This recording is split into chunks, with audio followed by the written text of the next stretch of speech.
mas também de reflexão dentro da nossa capoeira, o que se está fazendo, o que se deve fazer e o que se pode melhorar. Tudo na vida existe possibilidade de melhora e a nossa capoeira também. Assim como ela vem evoluindo através dos anos, através da história. Quando falamos de capoeira, também falamos da história do nosso país, porque não existe como falar de capoeira sem tocar na história do nosso Brasil. As duas se fundem. E eu venho aqui hoje convidar vocês a fazer uma viagem no tempo comigo e voltar ao tempo do descobrimento e virmos através dos anos, chegando até os dias de hoje.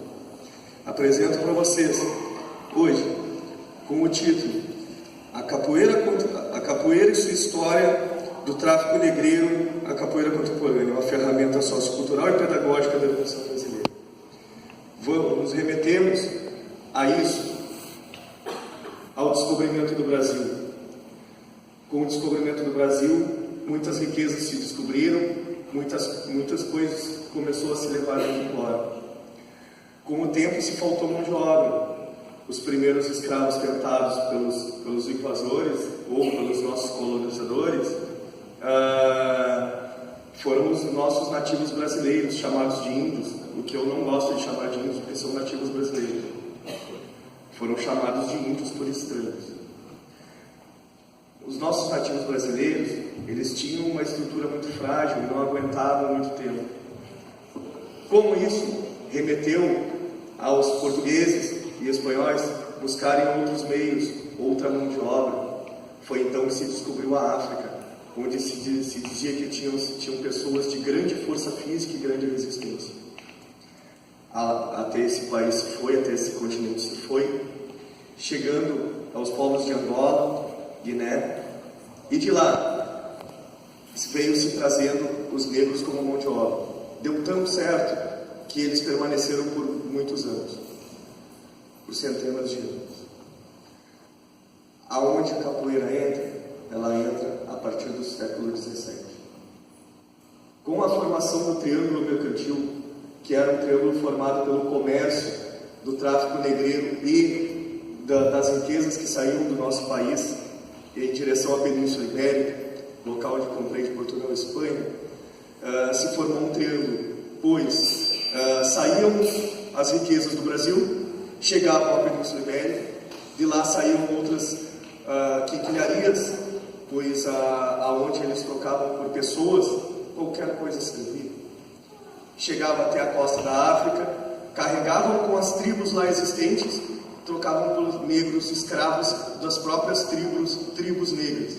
Sim, escravos das próprias tribos negras, pois existiam tribos diferentes, os Bantus, os Inquices, entre outros. E essas tribos guerreavam entre si. Aqueles prisioneiros de guerra eram escravos de guerra de cada tribo. E esses sempre foram alvo desses portugueses e espanhóis que lá chegaram. Viam em navios negreiros até o Brasil. E isso formava exatamente o triângulo que posteriormente foi chamado de Triângulo Mercantil. Isso é o Triângulo Mercantil existente na nossa história. Com o tempo, não se tinha mais escravos de guerra. E aí foi onde começou-se a atacar e trazer à força as próprias tribos que com eles negociavam. A traição da palavra é uma falta muito grave. Os negros vinham, chegavam acorrentados, eram maltratados, forçados a trabalhar sem descanso, forçados a trabalhar sem comida, em condições precárias de vida. Com vocês, a chegada dos escravos ao Brasil, o navio negreiro.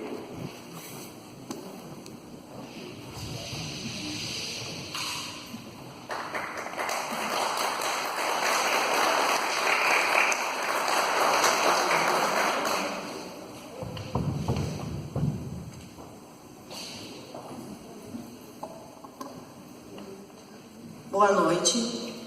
A apresentação do projeto deles vai começar agora. Em 1734, os negros foram trazidos ao Brasil para trabalharem cortando cana, plantando café e colhendo pau-brasil. Os negros eram trazidos pelos portugueses para o Brasil para morarem em lugares onde passariam fome,